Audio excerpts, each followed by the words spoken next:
Hey, welcome to the Nameless Blog. I'm your host, Dr. Kyle Berkeley, aka KB, and welcome back. We haven't done this in a while. We haven't done the Nameless Blog in a few months now, and there's been multiple reasons why. A, we were looking at doing co-hosts. B, the whole world turned political, and I really just wasn't finding fun with politics. I did want my show to turn into a political show at all.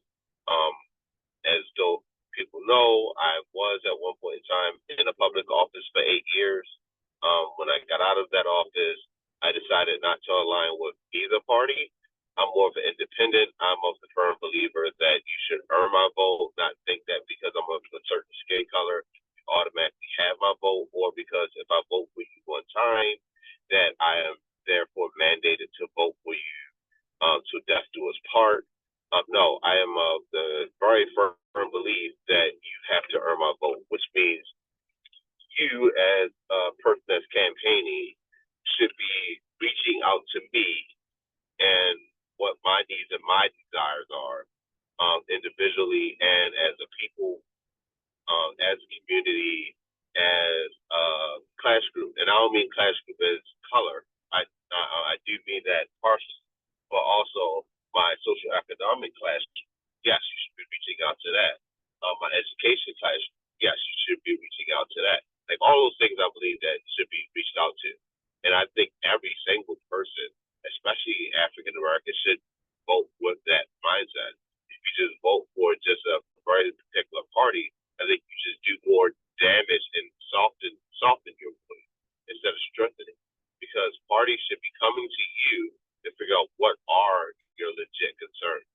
If you're just going, oh, we're going to have insert rapper, insert singer here, sing, dance, and shake their behind for you just for your votes, how is that threat to moving a needle or moving for a cause that really doesn't impact our people? And how's that move for a cause that impacts America? And that's not me picking on any party. That's just me saying that any party should be really paying close attention to our people and our plight.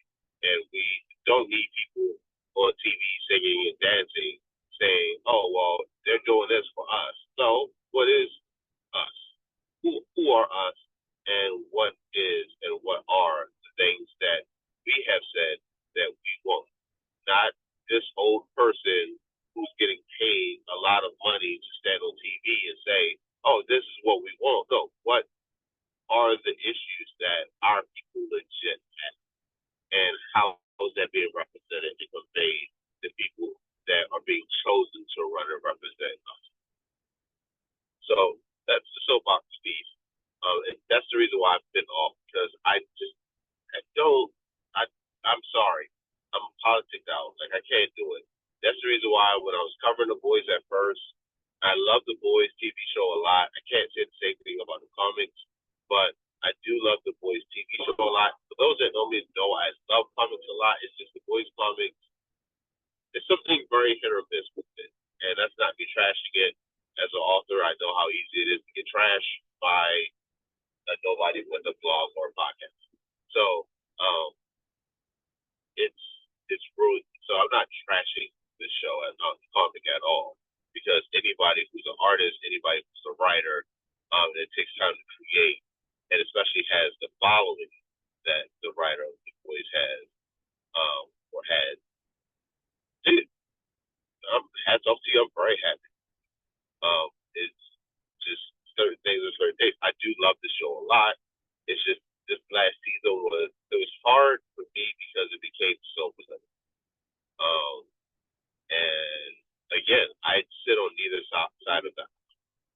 I'm of the side of the aisle where you're going to have to pull me over with your politics, and you're going to have to earn it. Because if I look at the price of eggs and I look at the price of milk, two things I have to get because I have three daughters under the age of 10, and I look at the cost of living. I'm a homeowner, and I look at my property tax. I look at the crime and in my community, and I look at.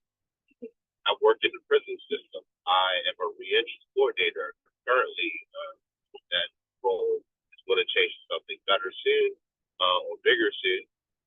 But I am a reentry coordinator. I'm a mental health therapist. I'm a first responder as a member of the crisis response team. I've been so since 2015. And I actually see real people dealing with real problems on a day-to-day basis. I too deal with real problems on a day-to-day basis. I have a mother who is a widow. Her husband, my father, was a veteran, and there's a piece of income that's gone on their home after my father died, and that is not being addressed correctly.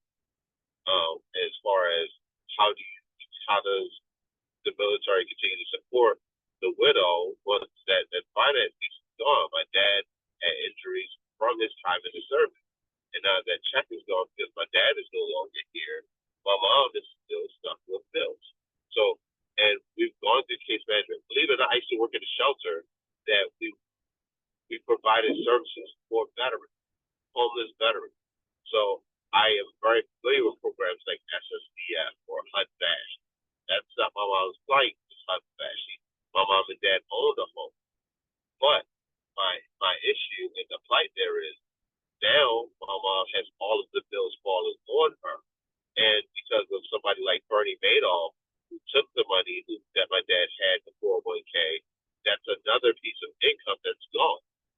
So these are real issues that I'm not hearing no politician talk about. But I'm supposed to shuck it down for you and be happy for you. You can text message me all day wanting my money for your campaign. No, meet me at where I'm at. And this is going for both sides of the aisle. I'll vote for you if you meet me at my issues as an individual. And I'm not just an individual, I'm a part of a people that have this problem. So that's why I've been kind of off this, because there's been a lot of things that have been political, and I just don't see myself inside this political. I just really don't. It just sucks. Where else? Where to start at? Like I said, the boys is a cool season. It's really political. I stepped out of that altogether. I didn't want to do a review. I was really underwhelmed by the Umbrella Academy's finale. I'm a huge fan of the Umbrella Academy, both show and comic, believe it or not. The show did the comic a lot of justice and went above and beyond, to be honest with you. The writing of the boys was superb. The writing of the boys is superb. I don't need to take that away from the boys.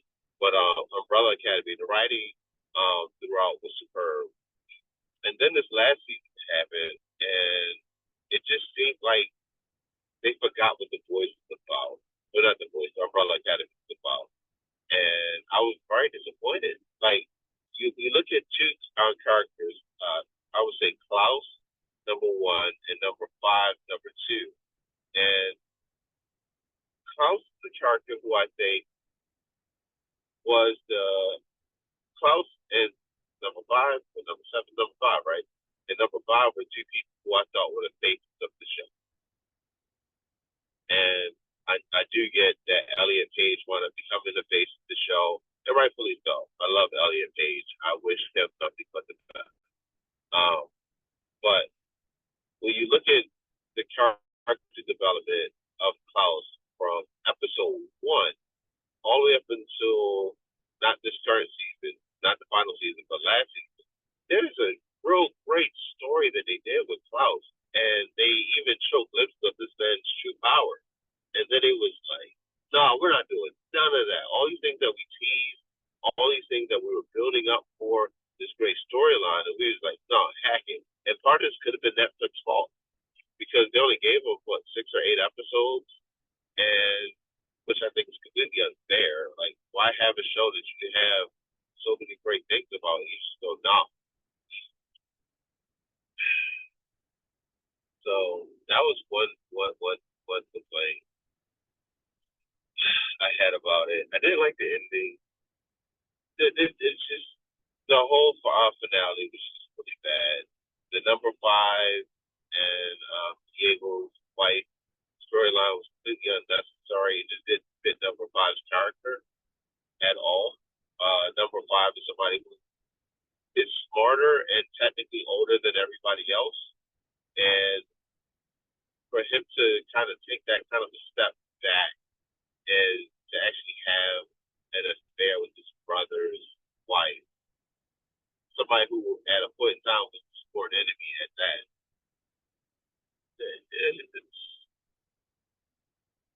it's a fever dream. It was just a pure fever dream. It was just not good. It was not good. It needs a redo. It was just bad. It was just like it was an insult to fans, an insult to watchers, and people who really enjoyed Umbrella Academy. So that's where I was at with that. Uh, there's a few other shows I've watched. I've enjoyed. I'm thank you all right now because it is what it is. I'm waiting on the next installment. I guess they're making like these mini movies of Archer right now, so I am looking for that. Looking forward to whenever the next one of that comes out. What else? Hit Monkey. I do like the Hit Monkey series. I didn't really follow the Hit Monkey series in the comics. I am a huge Marvel nerd as far as Marvel comics. I don't really read a lot of the multiverse stuff, like when they had the Ultimate comic line, stuff like that. I follow more the 616 base, like everything that's technically canon in Marvel comics, not the MCU. So I am looking forward to that. I saw the Venom trailer. I saw what they teased, and I am very disappointed. Chips is going to put out there. If that's the villain that they're going with, and I'm not spoiling this for nobody, but if that is the villain that they're going with, I am very not happy. Because Sony should have definitely been partnering with Marvel. That villain is somebody who's a very major player in the comics, and to bring him in this Sony verse movie and to throw him in Venom, there's no Spider-Man in this universe right now, and yeah, no, I'm sorry. There's no good sell for that. Like that's not a takeaway from Tom Hardy. That's not a takeaway from anybody else. It just I think it's Amy Pascal that's running Marvel over at Sony. Give Marvel back the rights to Spider-Man. Period. All of the rights. Like let's just grab everything. Tom Hardy, if you like. I do like Tom Hardy as Venom. I think he does a real great job with what he's given. But uh, uh, uh, hard. It's very hard to really stomach and like it, and say that you're liking what's going on over there at that version of Marvel. And it's insulting that you have to just call it Marvel. It's like, yeah, this is Marvel with a twist. You know, it's like, yeah, it's a drink, but is it how? Sure, if you close your eyes and squint your nose, you know. I said squint, not intention. I really meant that. That's what they want you. That's what they're calling. Let's see what else is going on in the world that has had my attention. I watched this movie called The Irishman the other day, and I'm going to go back and watch it again. It's very, very, very good. I appreciate it a lot. And that's as far as I'm going to go with, that talk. Because we're going to get into what I've been doing in the world of books. Yes, ladies and gentlemen, what has the author science expert been doing? Well, there's been the summer writers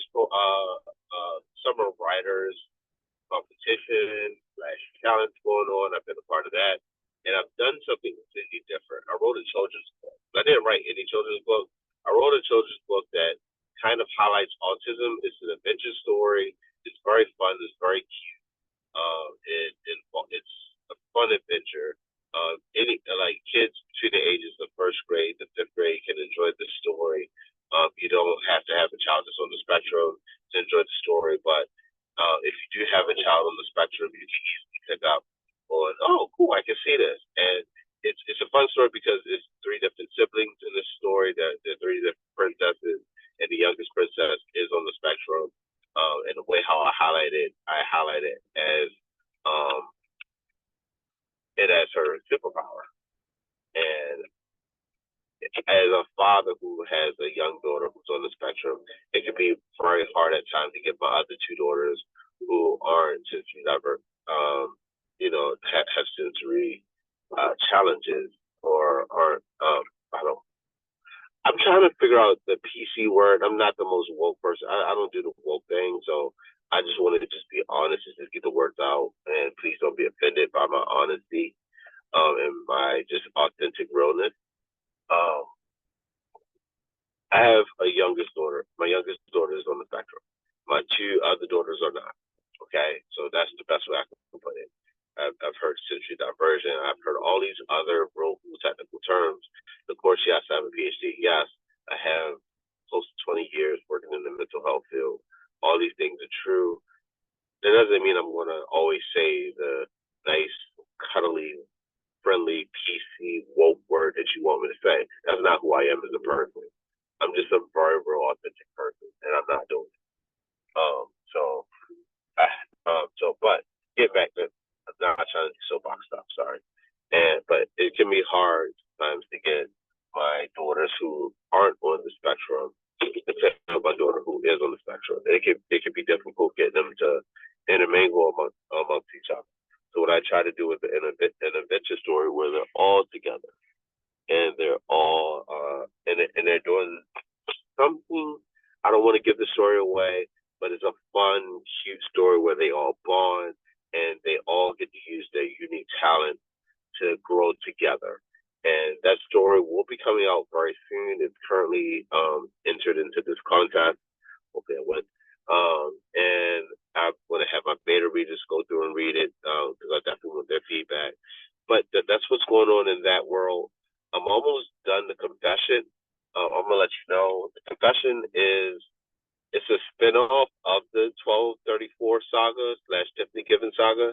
It is a spinoff, but it is also a continuation of the same part. But it's told from um, the former police commissioner in the story, Alex Tillman, is told from his perspective, not from Tiffany's perspective. And it's the only book in the series that's done like that. Even the color palette is inverted. And I've been going through some changes with the book cover. So as you can see, The Void has a new cover. The Legacy has a new cover. And The Wake Renaissance, the cover for The Wake Renaissance is The Wake Renaissance. And not to be confused with the 2018 book, The Wake, which has nothing to do with the 1234 story. We are in the process of, we are moving to the development stage. There's some things happening behind the scenes, which I'm not making public right now. We have done a lot of casting. We are up to 6 episodes and scripts right now. We're doing some shots now of, we're trying about 3 episodes at a time. Just for timing purposes because a lot of actors work. So that's going on behind the scenes.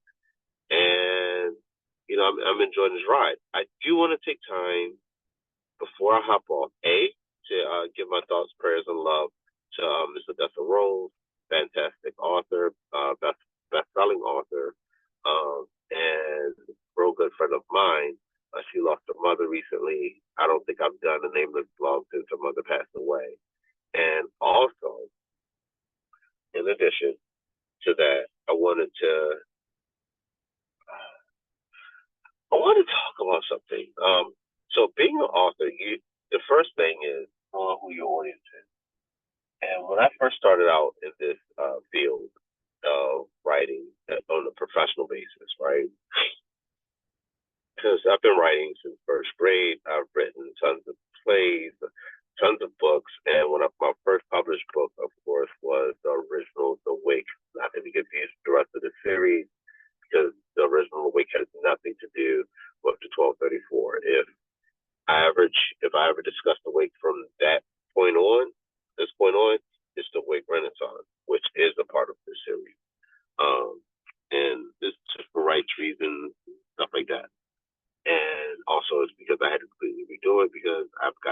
other authors since. But I had an opportunity to be reviewed by a podcast that does a lot of urban drama. And I am of the belief that I don't ever want my books to be considered urban dramas. And a lot of people get confused by that. Like, dude, you're a black dude from the hood, or that came from the hood, that grew up in the hood, who is very hood. And what do you mean? And the reason why I say that is, as a person who really takes pride in the work, and I've learned now the craft of selling myself as an author and as a creator. When you put yourself, and they only do this with certain people, right? Our people. When you put yourself in this certain bucket, the audience doesn't look at it, or a large audience doesn't look at it. And I always write to try to expand and grow my audience. I don't just want to be just confined to like maybe 40,000 readers. If I could be picked up by 5 million readers and still have the same level of great writing, yes, I want to have 5 million readers, not the 40,000. Do I love my 40,000? Yes, I do. But I don't want my 40,000 to be my 40,000 because that's all I'm trying to market towards is the 40,000. That doesn't make sense, especially when you have something so great that could reach 5 million. That just makes zero sense. So it's like, for those that drink alcohol, right? Let's just say Hennessy.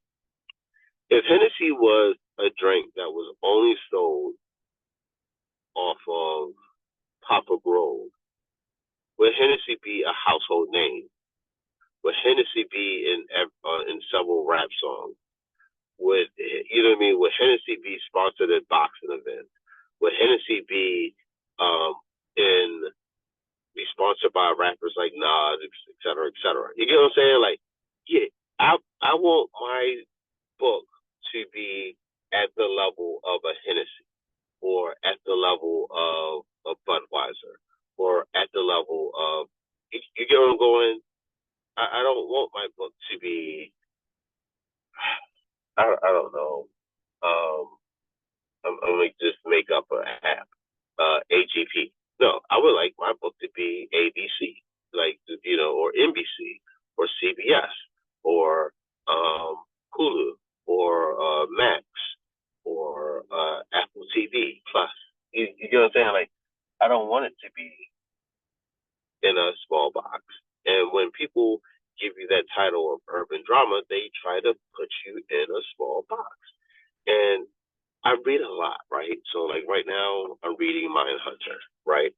So, and they don't consider that, even though there's some things that happen in urban environments, they don't consider Mindhunter as an urban drama. I read Homicide. Homicide Life from the Street, the TV show, was based on that, and The Wire was based on that. They don't consider either of those urban dramas, but a person who I admire and I'm a huge fan of, 50 Cent, a lot of his shows they consider urban dramas. Well, why do you put those things in categories when it can all be in the same genre? Well, you put it in the categories not because of the level of greatness that 50 Cent has put towards his work. No, it's not because of that. It's because of who they want to market towards and who they don't want to push it out further towards. And I refuse to be one of those people who have my thing just marketed in just a tiny little box. I'm going to always push. So when we're shooting this series, and my COO and I, we've gone into this over and over as far as the level of cameras I'm choosing to use when we're shooting, because I'm not using cheap cameras. I don't want my stuff in a tiny box. I'm very prideful in anything I do.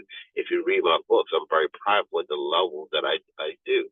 My editors, Karen Rogers and KNT, and Garnisha Williams, Stacy Doyle, the people who edit my books, the people who do my covers. I don't do cheap rinky-dink covers. Like, as you see, I constantly update these covers because I want the best. I want the best for myself. I want the best for Bold Brand. I want the best for you as the reader. And I heard dramas and they reviewed my book, and their biggest thing was they were upset about the level of sex that wasn't in the book. They wanted more sex in the book, and I kind of laughed, and I was like, "Your complaint was about sex. Your complaint wasn't about storytelling. Your complaint wasn't about the plot. Your complaint wasn't even about the characters and the character development and the ride that it went on, and how it highlighted mental health in the Black community and challenges in the Black community and crime in the Black community, and how all these different storylines and all these different plights came together, and it continues to grow in the series. Your complaint was about sex. Well, no, in this series, then sure, I'm doing a romance novel. It's a period piece. I've been working on behind the scenes. I want to finish out the rest of the series, though. I'm trying to finish Confession. I'm trying to finish Transition right now. But I'm in the early stages of doing this romance novel. But I am doing a romance novel. And sure, it's going to be sex inside of there. I purposely didn't want this to rely on sex. And the reason why it goes back to, I was on this podcast for a while, E2CC, myself, and Mo Crosby. And in that podcast, we shot Lovecraft Country. And one of my biggest gripes with the show was it's visually stunning. They spent a lot of money on the show. And the thing that lacked in Mo and my eyes was the storytelling. And the cheap tactic that they chose to use was sex appeal and sex. When they couldn't get certain plot points across, like, oh, we'll just move across this with sex, with the sex scene, or something sex related. And it's like, dude, that's not storytelling. You can tell a story. And as I sat back and so when I read other authors' work, I read an A for entertainment. Like there's people like E.J. Windstorm who I really enjoy, and I realized, okay, you could do a lot of show not tell, right? And you could do a lot of story, like really expanding on a story. I can't really expanding on a story doesn't equate to sex, especially in a very intricate story like this, right? Now, there's a lot of things like Game of Thrones, stuff like that, they're doing, which is fine. That's not what this series is. This series is meant to mean so much more, and I don't want it to be taken away by just some tedious sex scene, just a checkbox here because I want to reach people with a low IQ. So, yes, in this, I really want to bring more. My idea was to bring and give more. And yeah, of course, like I said, the romance, the period piece romance novel, that's coming out. Yeah, sure, it's sex scenes in there, but that wasn't my goal in this. I didn't need to have sex to move a story forward. If I did, my critiques wouldn't be as high as it is. The reviews wouldn't be as high and as great as they are.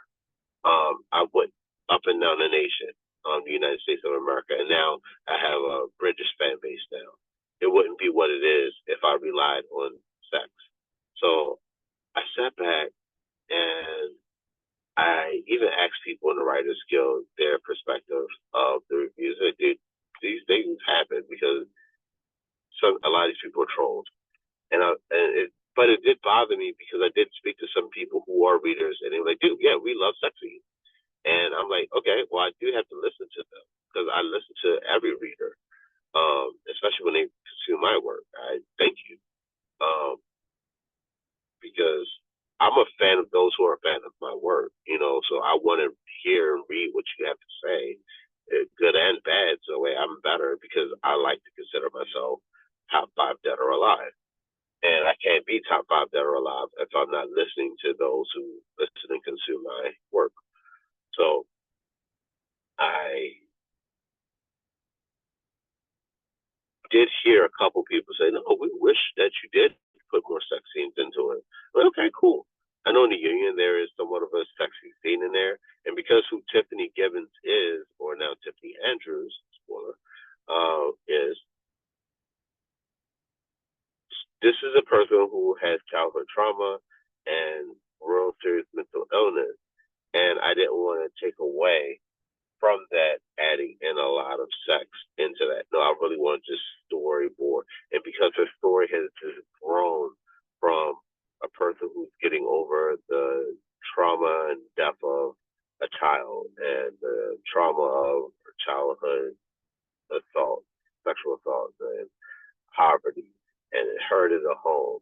And from there, became a business owner, becoming a business owner, owning a bank, or starting and owning a bank with several community leaders. And from there, um, some kind of way, joining a cult and becoming part of a secret society and having a major stake in a secret society. It just, I really want to just highlight this growth story of this person who became a champion with mental illness. And I didn't think I needed to have sex highlighting this and define who she is. I didn't even think I had to have her partner, her husband now, Hakeem Andrews, define who she is. And I purposely wrote the two in certain ways where neither defined who they were. They added to each other, but neither were defined by their partner. So that's all I had to say for this. My name is Dr. Kyle Berkeley. I can be reached on all forms of social media at Berkeley for Us. That's Berkeley with the digit 4 UI. Please feel free to reach out to me. I'm not on Twitter, I'll be honest with you. I am on Threads.